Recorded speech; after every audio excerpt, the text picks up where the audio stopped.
할렐루야. 옆에 분에게 주님의 이름으로 사랑합니다. 만나서 너무 반갑습니다. 행복합니다. 시작. 주님의 이름으로 사랑합니다. 만나서 너무 반갑습니다. 행복합니다. 할렐루야. 네.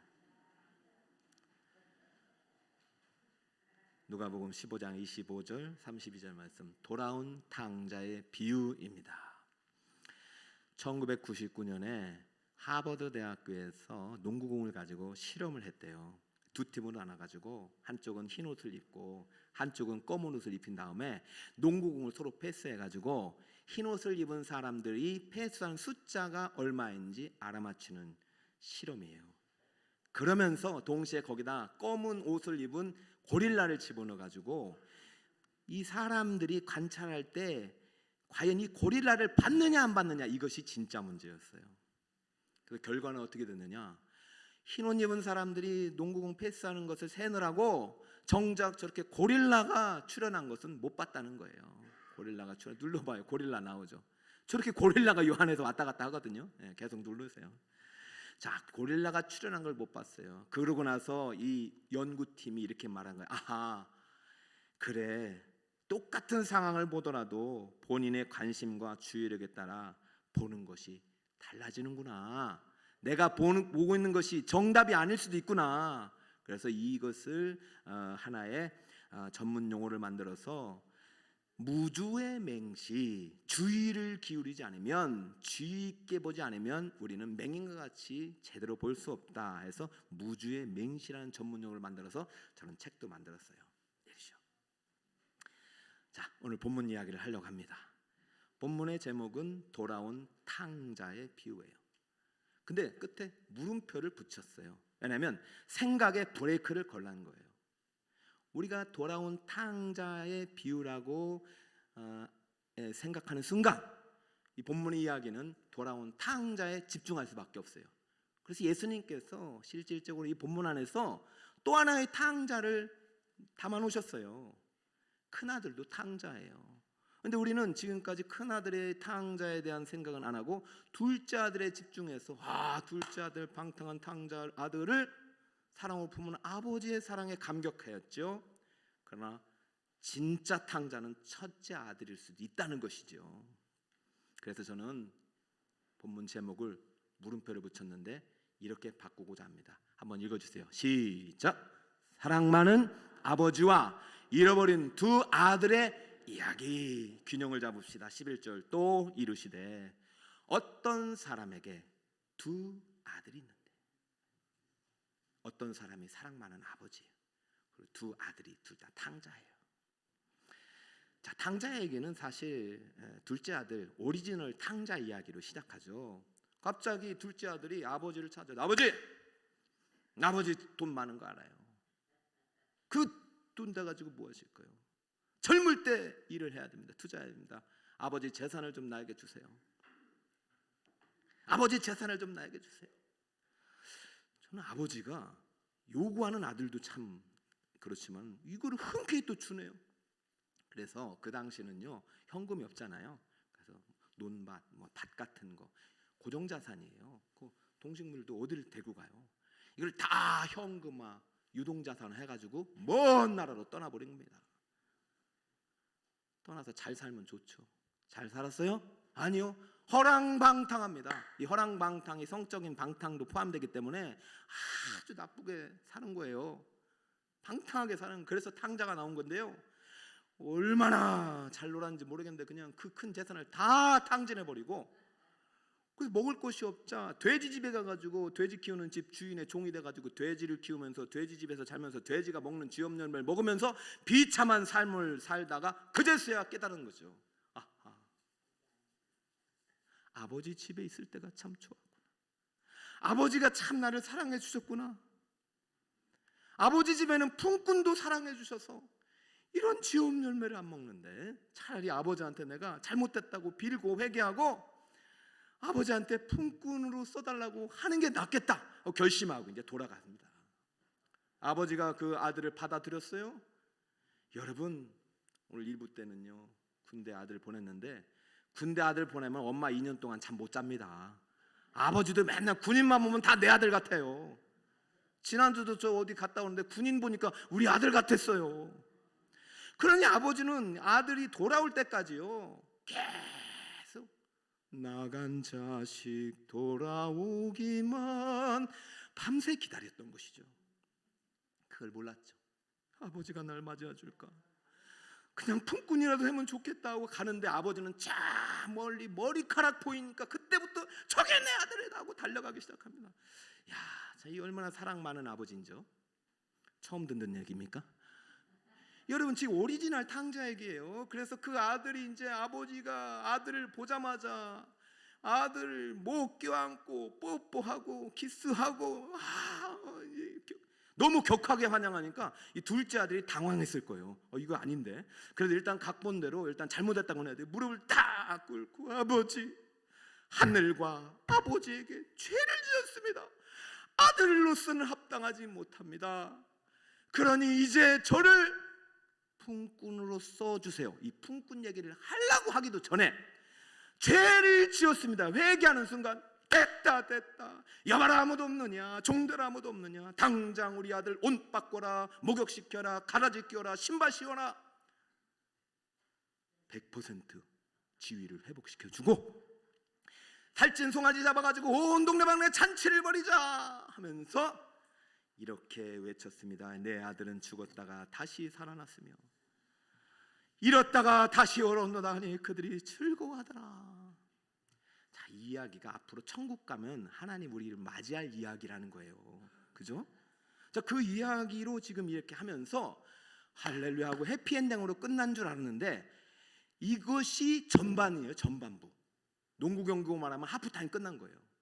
이제부터 주님이 말씀을 진짜 탕자를 소개하는데 우리는 이것이 다 끝난 줄 알아요? 아니에요. 지금 검은 고릴라가 이제 등장시킵니다. 그 검은 고릴라 역할이 누구냐? 바로 첫째 탕자라는 것입니다. 자, 지금부터 이제 진짜 이야기가 들어갑니다.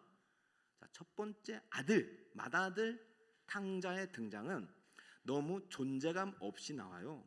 자, 22절 볼까요? 맏아들은 밭에 있다가 돌아와 집에 가까이 왔을 때에 풍악과 춤추는 소리를 듣고, 여러분 잘 주의 집중해서 보면은 지금 큰아들이 밭에서 일을 마치고 집에 이르러서야 집에 무슨 일이 있는지 알게 됐죠?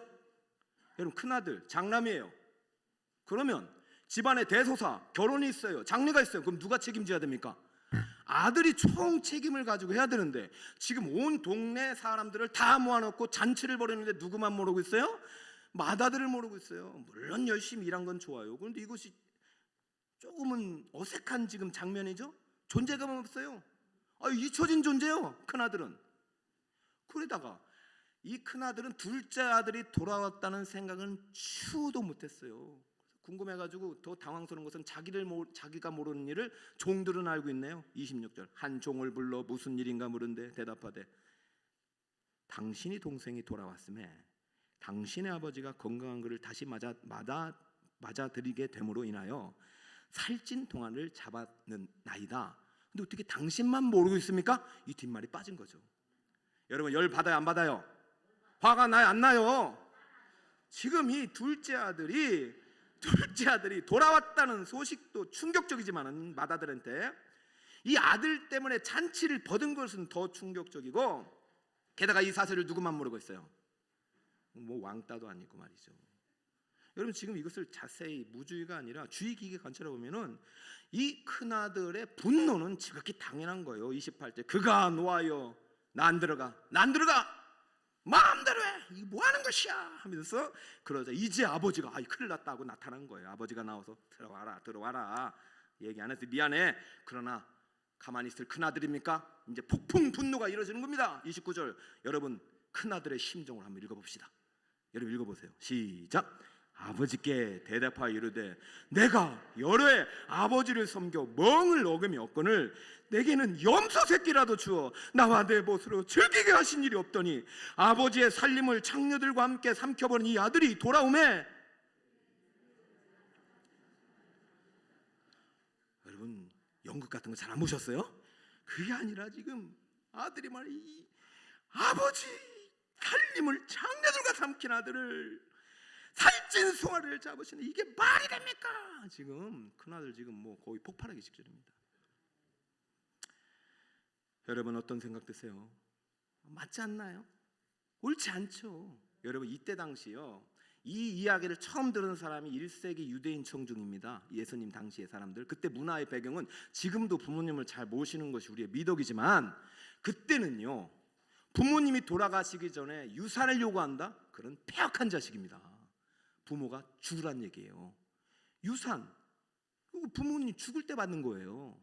그리고 요구하는 자체도 문제가 되지만은 사실 주술이 있어요. 그런데 이것이 소유권은 인정되되 등기부 등본상에 네 재산은 되되 언제 공식적으로 이것을 처분하고 네게 100% 되느냐? 아버지가 죽어야 되는 거예요. 그래서 적어도 소유권까지는 인정해도 처분을 할 수 없는데 이 아들이 어떻게 했습니까? 다 팔아가지고 도망한 거예요. 야반도주.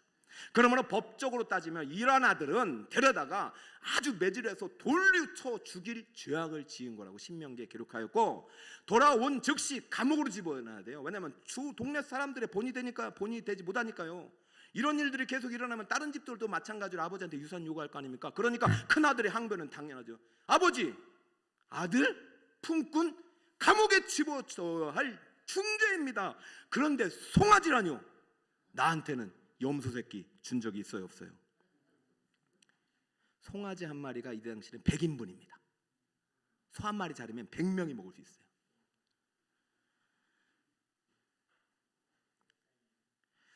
여러분, 벌을 줘야지 상을 주신 아버지 이해할 수 없죠. 근데 그거 모르세요? 우리도 원래 그런 존재였잖아요. 이 사랑 많은 아버지는 둘째 아버지에게 너무 사랑 많은 아버지예요. 근데 첫째 아들에게 있어서는 정말로 공의롭지 못한 아버지가 돼요. 그러나 무주의 맹시가 있다는 거예요. 잘 보세요. 여러분, 지금 이 재산을 둘째 아들이 가져가서 다 잃어버렸잖아요. 근데 재산은요, 둘째 아들만 받은 게 아니라는 것이에요. 큰아들도 받았어요.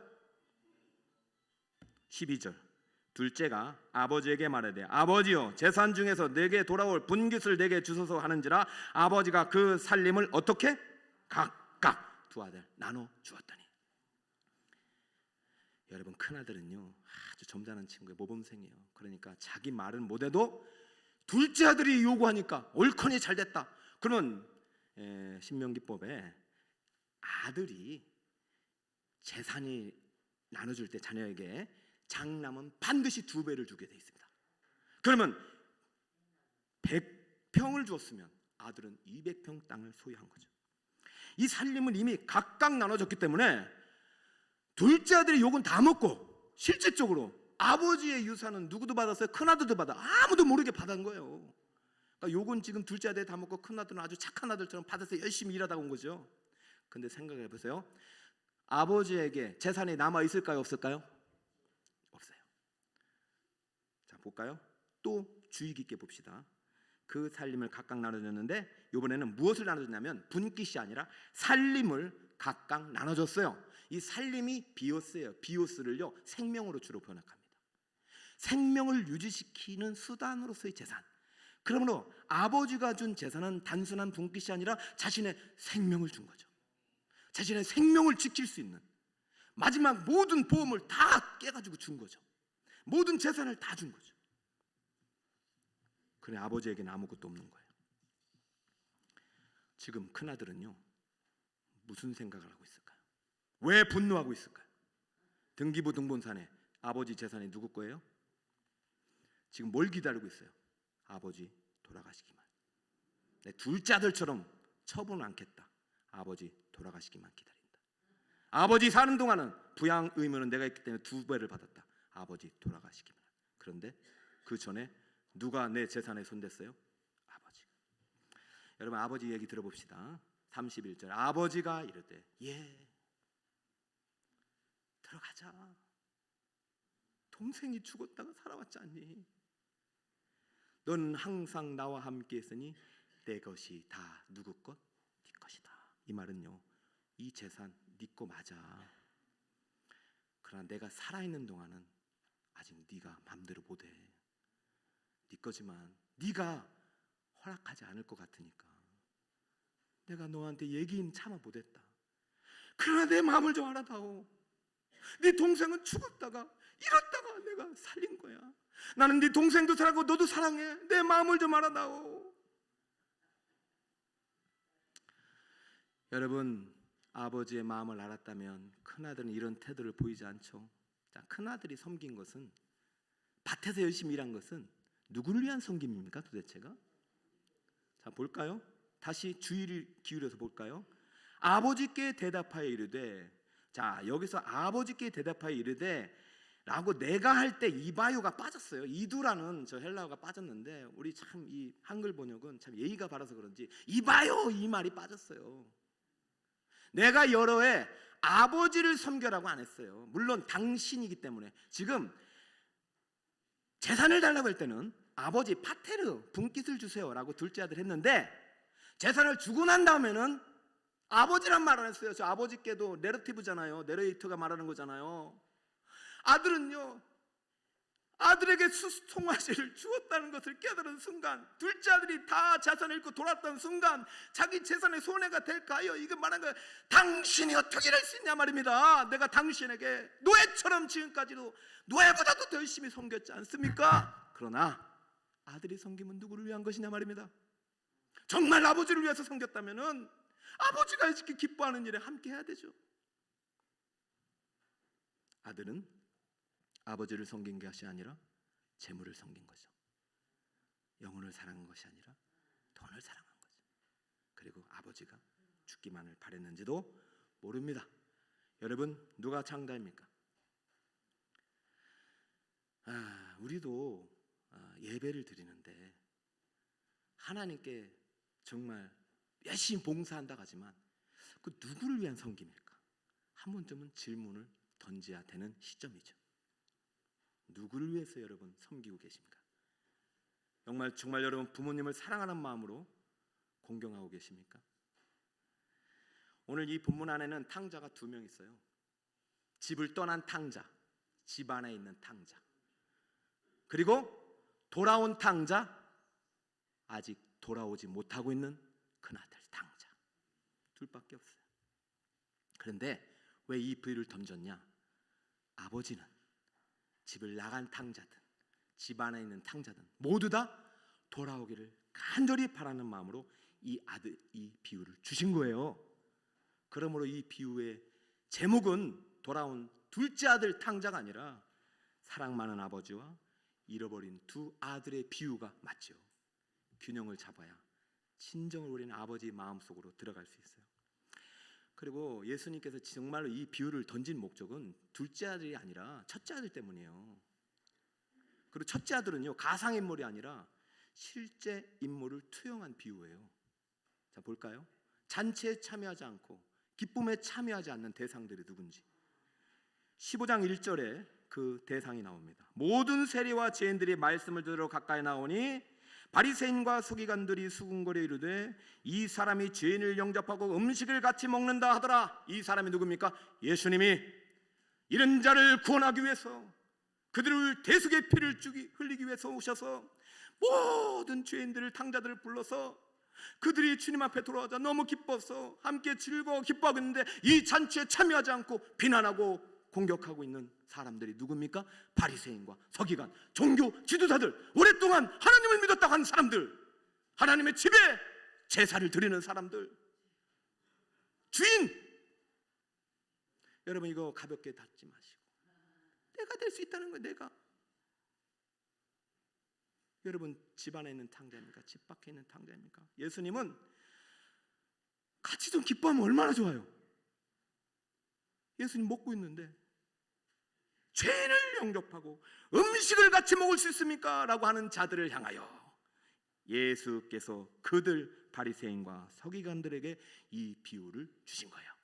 이 비유만 주신 게 아니라 100마리 양 중에 잃어버린 1마리 양, 10개 드라크마 중에서 잃어버린 하나의 드라크마, 2명의 아들 중에서 잃어버린 1명의 아들처럼 너희들이 돈을 잃고 양을 잃었을 때 찾아 나갔듯이 나는 이들을 찾으러 밤에도 낮에도 들로 산으로 가서 찾아왔거늘 어째 너희들은 기쁨이 없느냐? 여러분, 3개의 비유가요 똑같은 구조를 가지고 있어요. 이들에게 한 이야기고, 어떤 구조냐면 목자가 양을 잃어버리자 찾아가요. 99마리 양을 두고 그만큼 한 마리 양을 사랑해서 찾아가서 찾아내서 반드시 잔치를 벌인 다음에 함께 기뻐합니다. 드라크마도 마찬가지입니다. 동전 하나 잃어버렸는데 그것을 밤새 찾습니다. 찾자 모든 동네 사람들 불러서 잔치를 벌이며 기뻐합니다. 자, 그리고 탕자도 잃어버렸습니다. 근데 이번엔 이상해요. 탕자가 돌아오는데 찾으러 가진 않았어요. 근데 돌아오긴 했어요. 그러다 잔치를 벌이고 기뻐해요. 근데 이 비유 속에서 유일하게 잔치에 참여하지 못하고 있는 단 한 사람이 누구예요? 큰아들. 그 큰아들 누구예요? 지금 예수님을 비난하고 있는, 교회를 공격하고 있는 바리새인과 서기관. 바리새인과 서기관들은 누굽니까? 여러분, 저는 오늘 이 본문 속에서 여러분들이 잃어버린 탕자를 다시 한번 발견하시길 바라요. 둘째 아들만 탕자가 아니라 어쩌면 첫째 아들이야말로 진짜 탕자가 아닐까요?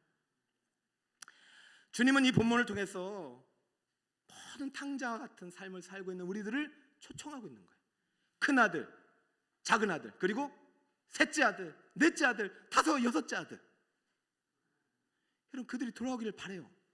제가 어제도 신방했어요. 어제 세 분이 오셨는데 세 분이 아들, 딸, 며느리, 손자, 손녀 합하니까 20명이에요. 그 중에서 지금 예배드리고 주님 앞에 온전히 선 자녀들 10분의 1도 안 되더라고요. 그러면 10분의 9은 어디 갔습니까? 여러분, 저는 3년 전에 와서 그 사실을 발견하고 열심히 찾아봤지만 안 돼요. 한계예요. 이상하다. 그래서 제가 늘 오늘 본문을 읽으면서 위로를 받은 말씀이 있어요. 안 되는 사람은 안 되는구나. 그죠? 이게 잃은 양은 찾으러 갔어요. 잃은 드라카를 찾으러 갔어요. 근데 잃은 아들은 안 찾으러 갔으니까 언젠간 돌아오겠지. 그래서 제가 전도하지 않는 나에 대한 면접으로 이 아들 이야기를 읽었어요. 그것이 무주의 맹시입니다. 여러분, 안 찾아간 게 아니라 아버지가 못 찾아간 거죠. 자, 32절 볼까요? 자, 돌아오는 탕자가 돌아오지 못한 탕자를 돌아오게 하는 방법, 32절 이것밖에 없어요. 이 네 동생은 죽었다가 살아났으면 내가 잃었다가 얻었기로. 함께 읽습니다. 시작.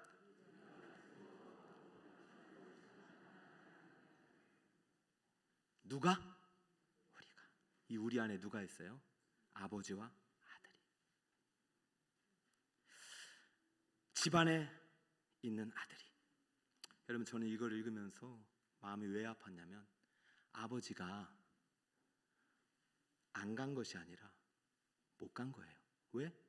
유산을 줄 정도면 아버지가 바보 아닙니다. 이때 당시 가부장의 권위는 대통령보다 셌어요. 죽을 날이 얼마 안 남은 거죠. 갈 힘이 없는 거죠. 저 먼 발치에서 오는 아들은 달려갈 수 있지만 먼 나라까지는 못 가는 거예요. 그러니까 부탁하는 거죠. 우리가 함께 찾아서 우리가 함께 기뻐하면 얼마나 좋겠니? 나는 차라리 네가 가서 둘째 아들을 데려왔다면 내 마음이 이렇게 속상하지는 않을 텐데, 그러나 아들아 이제라도 돌아왔지 않느냐? 이것은 하나님의 은혜이다. 그러니 우리가 함께 기뻐하는 것이 마땅하지 않니? 너는 이미 다 받았지 않느냐? 여러분, 이 땅에서 복 받은 거 아무것도 아닙니다. 진짜 받을 복은 천국에서 받을 복이죠. 잔치에 못 들어가면 상관없는 거예요. 여러분, 이 내러티브의 구조를 정확히 보셔야 돼요. 누가복음은요 9장에서 예루살렘으로 떠나기를 굳게 결심하는 이유가 별세할 날이 가까움에 9장에, 그리고 24장 십자가에 못 박혀 부활하시 전까지 한 번도 돌아오지 않습니다, 예수님이. 그래서 그때 당시 제자가 되겠다는 사람들한테 과격하게 묻습니다. 너 장례도 치르지 말고 따라와. 쟁기 잡고 뒤 돌아보지만 따라와. 나를 따르는 사람 십자가를 져야 돼. 나 죽으러 가니까.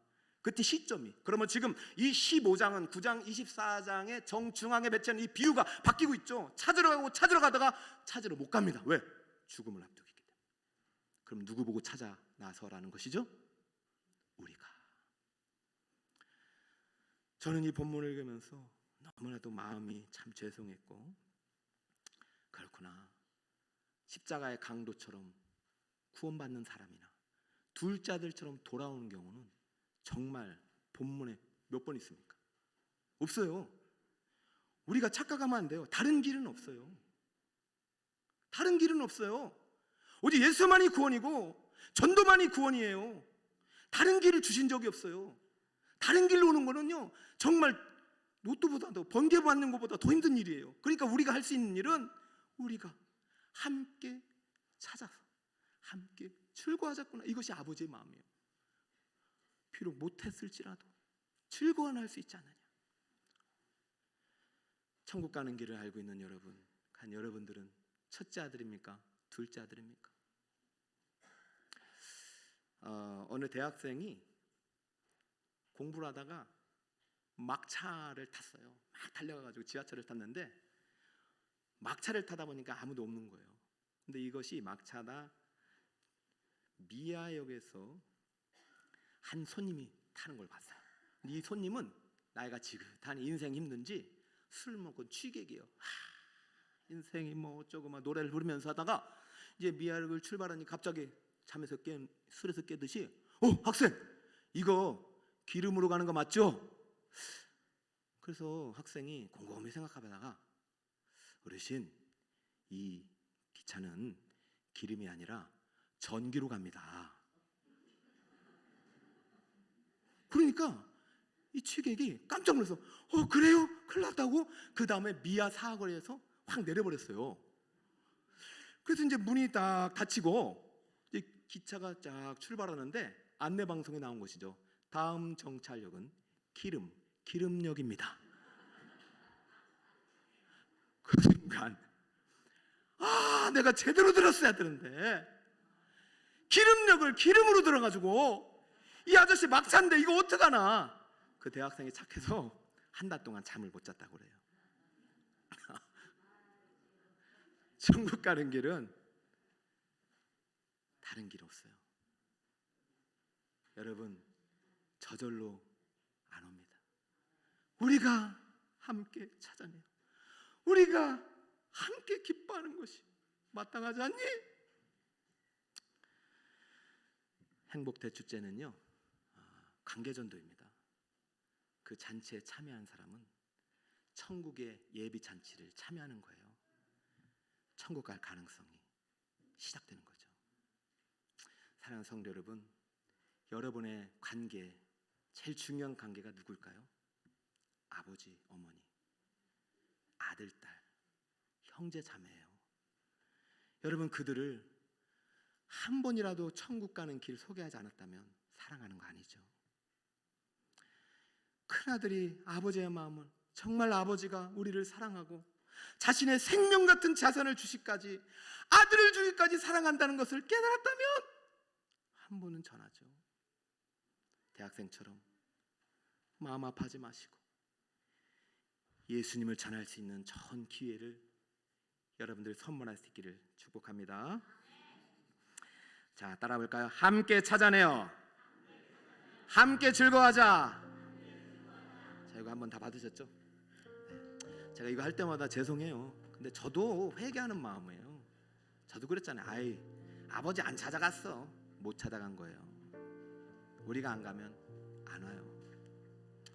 자, 여기 우리 좀 도와주시고요. 의원들 도와주시고